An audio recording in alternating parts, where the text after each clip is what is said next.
আসসালামু আলাইকুম ভিউয়ার্স, জানিয়ে দিব সর্বশেষ সংবাদগুলো।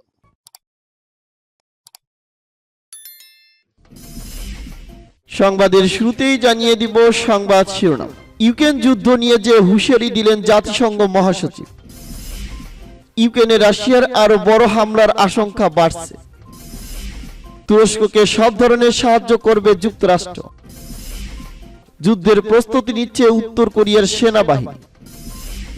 এবং জানিয়ে দিব সর্বশেষ শিরোনাম। ইরানে বন্দীদের কঠিন শর্তে সাধারণ ক্ষমা, তবে মৃত্যুদণ্ড চলবে। এতক্ষণ শুনছিলেন সংবাদ শিরোনাম, এখন শুনবেন সংবাদের বিস্তারিত।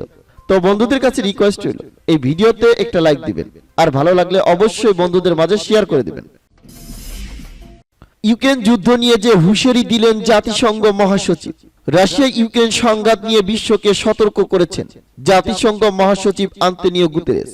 তিনি বলেছেন, এই সংঘাত আরো জটিলতর হচ্ছে এবং বিশ্ব সম্ভবত একটি বৃহত্তর যুদ্ধের ঝুঁকির দিকে এগিয়ে যাচ্ছে। আল জাজিরা জানিয়েছে, 1993 সদস্য বিশিষ্ট জাতিসংঘ সাধারণ পরিষদের অধিবেশনে দেওয়া ভাষণে সোমবার এমন সতর্ক উচ্চারণ করেন গুতেরেস। এ সময় ইউক্রেনে রুশ আগ্রাসনের নিন্দাও করেন জাতিসংঘ প্রধান। তিনি বলেন, এই যুদ্ধ ইউক্রেনীয় জনগণকে অবর্ণীয় দুর্দশার মধ্যে ফেলে দিয়েছে, সেই সঙ্গে বিশ্বব্যাপী গভীর সংকট তৈরি করেছে। গুতেরেস বলেন, শান্তি প্রক্রিয়ার সম্ভাবনা ক্রমেই হ্রাস পাচ্ছে, বিপরীতে আরো উত্তেজনা ও রক্তপাতের সম্ভাবনা বৃদ্ধি পাচ্ছে। জাতিসংঘ মহাসচিব আরো বলেন, আমার আশঙ্কা হচ্ছে বিশ্ব ঘুমের ঘরের স্বপ্ন একটি বৃহৎ যুদ্ধের ঝুঁকি দেখছে না, বরং সেটি তাদের চোখের সামনেই তৈরি হচ্ছে। প্রায় বছরব্যাপী চলমান ইউক্রেন রাশিয়া সংঘাত সাম্প্রতিক সপ্তাহগুলোতে এসে আরো ভয়ঙ্কর হয়ে উঠেছে। বিশেষ করে ইউক্রেনের পূর্বাঞ্চলের নিয়ন্ত্রণ নিয়ে দুই দেশের সেনাদের মধ্যে তীব্র লড়াই চলছে। গত বছরের 24 ফেব্রুয়ারি ইউক্রেনে আক্রমণ শুরু করে রাশিয়া। দোনেৎস্ক প্রদেশের গভর্নর পাভলো কিরিলেস্কো সোমবার বলেছেন, পূর্বাঞ্চলীয় এলাকাগুলোর দখল নিতে রাশিয়ার বাহিনী নতুন ইউনিট যুক্ত করেছে। তারা আমাদের শহর ও গ্রামগুলো নিশ্চিহ্ন করে দিচ্ছে, ফলে এই অঞ্চলে বিরাজ করছে চরম উত্তেজনা। জাতিসংঘ মহাসচিব এদিন ইউক্রেন রাশিয়া সংঘাত ছাড়াও ইসরায়েল ফিলিস্তিনি উত্তেজনা, আফগানিস্তান, মিয়ানমার, সাহেল অঞ্চল ও হাইতি পরিস্থিতি নিয়ে কথা বলেন। জাতিসংঘ চার্টারের অধীনে প্রত্যেকটি দেশ যদি তাদের বাধ্যবাধকতাগুলো পূর্ণ করত, তাহলে শান্তির অধিকার নিশ্চিত হতো, বলেন গুতেরেস। ইউক্রেনে রাশিয়ার আরো বড় হামলার আশঙ্কা বাড়ছে। একাধিক সূত্রের খবর অনুযায়ী রাশিয়া ইউক্রেনের উপর আরো বড় হামলার প্রস্তুতি চালাচ্ছে। চলতি মাসেই আরো সেনা ও সরঞ্জাম নিয়ে নতুন অভিযান শুরু হতে পারে। আরো দ্রুত অস্ত্রের অনুরোধ নিয়ে জেনে রাখছি ব্রাসেলসে যেতে পারে। ইউক্রেনের আশঙ্কা সত্য প্রমাণ করতে রাশিয়া পূর্বের অধিকৃত এলাকায় আরো সেনা ও সরঞ্জাম জমা করছে বলে নানা সূত্রের খবর পাওয়া যাচ্ছে। ফলে আগামী 24 ফেব্রুয়ারি হামলার বর্ষপূর্তি উপলক্ষে রুশ সেনাবাহিনীর আরো বড় আকারের হামলা চালাতে পারে এবং আশঙ্কা বাড়ছে। লুহানস্ক অঞ্চলের ইউক্রেন নিয়ন্ত্রিত এলাকার গভর্নর সেরহি হাইদেই বলেন, রাশিয়া থেকে রিজার্ভ বাহিনী আরো সদস্য ও সরঞ্জাম আসছে। নতুন ধরনের গোলাবারুদও আসতে দেখা যাচ্ছে। দিনরাত গোলাবারুদ নিক্ষেপ বন্ধ করে রুশ বাহিনী কোনো বড় অভিযানের জন্য সেগুলো প্রস্তুতি রাখছে বলে হাইদাই মনে করেছেন। তার মতে 15 ফেব্রুয়ারির পর যে কোনো সময় রাশিয়া আরো জোরালো হামলা শুরু করতে পারে। ইউক্রেনের প্রতিরক্ষা মন্ত্রী অলেক্সি রেজনিকভ গোয়েন্দা সূত্র উদ্ধৃত করে দেশের পূর্ব ও দক্ষিণ দিকে রাশিয়ার নতুন সামরিক অভিযানের আশঙ্কা প্রকাশ করেছে। ইউক্রেনের সেনাবাহিনীও বসন্তকালে রাশিয়া অধিকৃত আরো এলাকা ছিনিয়ে নেওয়ার পরিকল্পনা করছে, এমন ধারণা জোরালো হচ্ছে। কিন্তু পশ্চিমা বিশ্ব থেকে ব্যাটেল ট্যাঙ্ক সহ আরো অস্ত্র, সরঞ্জাম ও গোলাবারুদ ঠিক সময়ে হাতে না পেলে এমন অভিযান কতটা কার্যকর হবে সে বিষয়ে সংশয় দেখা যাচ্ছে। উল্লেখ্য, 2022 সালের দ্বিতীয়ার্ধে ইউক্রেন এলাকা পুনরুদ্ধারের ক্ষেত্রে যে সাফল্য পেয়েছিল তা বেশ কয়েক সপ্তাহ ধরে থমকে গেছে। যুদ্ধক্ষেত্রে আরো সাফল্যের লক্ষ্যে প্রেসিডেন্ট ভলোদিমির জেলেনস্কির প্রতিরক্ষা কর্মকর্তাদের রদবদলের উদ্যোগ নিচ্ছেন। তবে প্রতিরক্ষা মন্ত্রীর পদেও নতুন মুখ দেখা যাবে কিনা সে বিষয়ে বিভ্রান্তি কাটছে না। সোমবার রাতে ভিডিও বার্তায় জেলেনস্কি বলেন, তিনি স্থানীয় ও ফেডারেল সরকারের সামরিক ও ম্যানেজমেন্টের অভিজ্ঞতার মধ্যে সামঞ্জস্য আনতে চান। সেই সঙ্গে পশ্চিমা বিশ্বের সামরিক ও বেসামরিক সহায়তার অপব্যবহার পুরোপুরি বন্ধ করতে চান। প্রতিরক্ষা মন্ত্রী অলেক্সি রেজনিকভকে সরানোর বিষয়ে তিনি মন্তব্য করেননি। রোববার তারই জোটের এক শীর্ষ নেতা সেই দাবি করেছিলেন।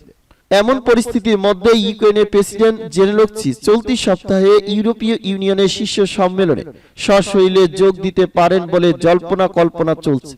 ইইউ জানিয়েছে জেলেনস্কিকে আমন্ত্রণ জানানো হয়েছে, তিনি সত্যিই সেই আমন্ত্রণ গ্রহণ করে ব্রাসেলসে গেছে।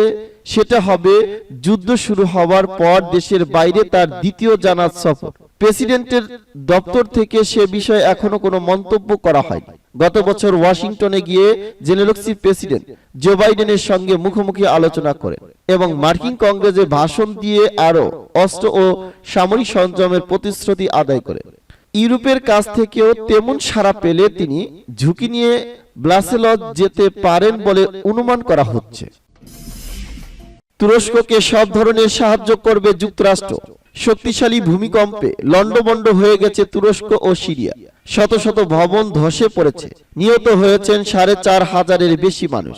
এ অবস্থায় তুরস্ককে যে কোনো ধরনের সহায়তা দেওয়ার প্রতিশ্রুতি দিয়েছেন মার্কিন প্রেসিডেন্ট জো বাইডেন। সোমবার ভোরে ৭.৮ মাত্রায় এই ভূমিকম্প আঘাত হানে। বার্তা সংস্থা এএফপি জানিয়েছেন, মার্কিন প্রেসিডেন্ট তার অফিসিয়াল টুইটারে বলেন, তুরস্ক ও সিরিয়ায় ভূমিকম্পে ব্যাপক প্রাণহানি ও ধ্বংসযজ্ঞে আমি গভীরভাবে শোকাহত। আমি আমার টিমকে নির্দেশ দিয়েছি তারা যেন তুরস্কের সংশ্লিষ্টদের সঙ্গে সমন্বয় করে পরিস্থিতি পর্যবেক্ষণ অব্যাহত রাখে এবং প্রয়োজনীয় সকল সাহায্য প্রদান করে। পরে হোয়াইট হাউসের পক্ষ থেকে এক বিবৃতি প্রকাশ করা হয়। এতে বাইডেন বলেন, জরুরি ভিত্তিতে আমাদের টিম মোতায়েন করা হচ্ছে। তারা তুরস্কের অনুসন্ধান ও উদ্ধার অভিযানে সাহায্য করবে এবং ভূমিকম্পে আহত ও বাস্তুচ্যুত লোকজনকে সহায়তা করবে। এছাড়া মার্কিন সমর্থনে পরিচালিত মানবাধিকার সংগঠনগুলো সিরিয়ায় কাজ করবে বলেও বিবৃতিতে উল্লেখ করা হয়। মার্কিন জাতীয় নিরাপত্তা বিষয়ক মুখপাত্র জন কির্বি বলেছেন, যুক্তরাষ্ট্র থেকে 2টি অনুসন্ধান ও উদ্ধারকারী দল পাঠানো হচ্ছে। এর প্রত্যেক দলে ৭৯ জন করে সদস্য থাকবে। অপরদিকে পেন্টাগন ও ইউএসএইচ তুর্কি কর্মকর্তাদের সঙ্গে সমন্বয় করবে। স্টেট ডিপার্টমেন্টের মুখপাত্র নেড প্রাইস সাংবাদিকদের বলেছেন, পররাষ্ট্রমন্ত্রী অ্যান্টনি ব্লিকেন তুরস্কের পররাষ্ট্রমন্ত্রী মেভলুত কাভুসলুগুর সঙ্গে কথা বলেছেন এবং দেশটিকে সব ধরনের সহায়তার প্রস্তাব দিয়েছেন। যুদ্ধের প্রস্তুতি নিচ্ছে উত্তর কোরিয়ার সেনাবাহিনী। সামরিক অনুশীলন সম্প্রসারণ ও জোরদার করার প্রতিজ্ঞা করল উত্তর কোরিয়া। এর লক্ষ্য হলো যে কোনো যুদ্ধের জন্য দেশটির সেনাবাহিনীর প্রস্তুতি নিশ্চিত করা।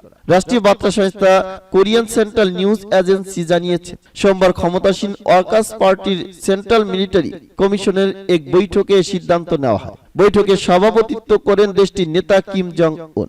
মঙ্গলবার সংবাদ মাধ্যমটির খবরে বলা হয়েছে, বৈঠকে শীর্ষ এজেন্ডা ছিল বাহিনীর অনুশীলন অব্যাহতভাবে সম্প্রসারণ ও জোরদার করা, যাতে কোরিয়ান পিপলস আর্মির যুদ্ধের প্রস্তুতি সর্বোচ্চ মান নিশ্চিত করা যায়।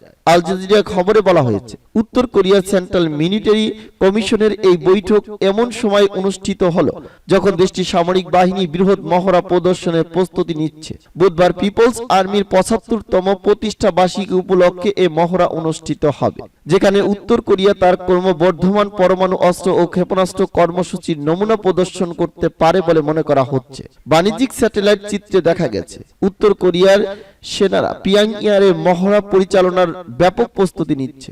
দক্ষিণ কোরিয়ার জয়েন্ট চিফ অফ স্টাফের মুখপাত্র লি সাং জুন এক ব্রিফিং এ বলেছেন, উত্তর কোরীয় বাহিনীর গুরুত্বপূর্ণ সামরিক পার্সোনাল ও সমরযানের উপস্থিতি শনাক্ত করতে পেরেছে তাদের সামরিক বাহিনী। তবে এ বিষয়ে বিস্তারিত কিছু বলেননি তিনি। প্রসঙ্গত, গত বছর রেকর্ড সংখ্যক ক্ষেপণাস্ত্র ও পরমাণু অস্ত্রের পরীক্ষা চালিয়েছে উত্তর কোরিয়া। এর বিপরীতে একাধিক যৌথ সামরিক মহড়া পরিচালনা করছে দক্ষিণ কোরিয়া ও তার মিত্র যুক্তরাষ্ট্র। পিয়ংইয়ং এর ক্রমবর্ধমান সামরিক কর্মকাণ্ড, বিশেষ করে রেকর্ড সংখ্যক ক্ষেপণাস্ত্র পরীক্ষার সমালোচনা করেছে জাতিসংঘ, দক্ষিণ কোরিয়া, জাপান ও যুক্তরাষ্ট্র, কিন্তু তাদের সমালোচনার পাত্তা দেয়নি কিম জং উনের দেশ। ইরানে বন্দীদের কঠিন শর্তে সাধারণ ক্ষমা, তবে মৃত্যুদণ্ড চলবে। ইরানের সরকার বিরোধী আন্দোলনের সময় গ্রেপ্তার হওয়া বন্দীদের জন্য সাধারণ ক্ষমা ঘোষণা করা হয়েছে। তবে গত সেপ্টেম্বরে আন্দোলন শুরুর পর দেশের বিভিন্ন জায়গা থেকে যাদের গ্রেপ্তার করা হয়েছিল তারা এই ক্ষমার আওতায় পড়বেন। রোববার দেশটির সর্বোচ্চ নেতা আয়াতুল্লাহ আলী খামেনি সাধারণ ক্ষমা ঘোষণা করেন। ইরানের রাষ্ট্রীয় সংবাদ মাধ্যম জানিয়েছেন, দেশটিতে 1979 সালের ইসলামী বিপ্লবের 44তম বার্ষিকী উপলক্ষে এই সাধারণ ক্ষমা ঘোষণা করা হলো। তবে মুক্তি পেতে হলে বেশ কিছু শর্ত মানতে হবে তাদের।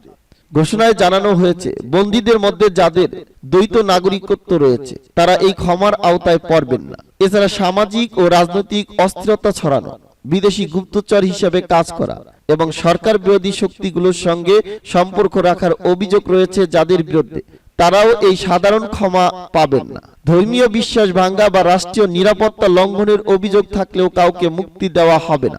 গত সেপ্টেম্বরে 22 বছর বয়সী কুর্দি তরুণী মাহসা আমিনী পুলিশ হেফাজতে মারা যাওয়ার পর ইরানে বিক্ষোভ ছড়িয়ে পড়ে।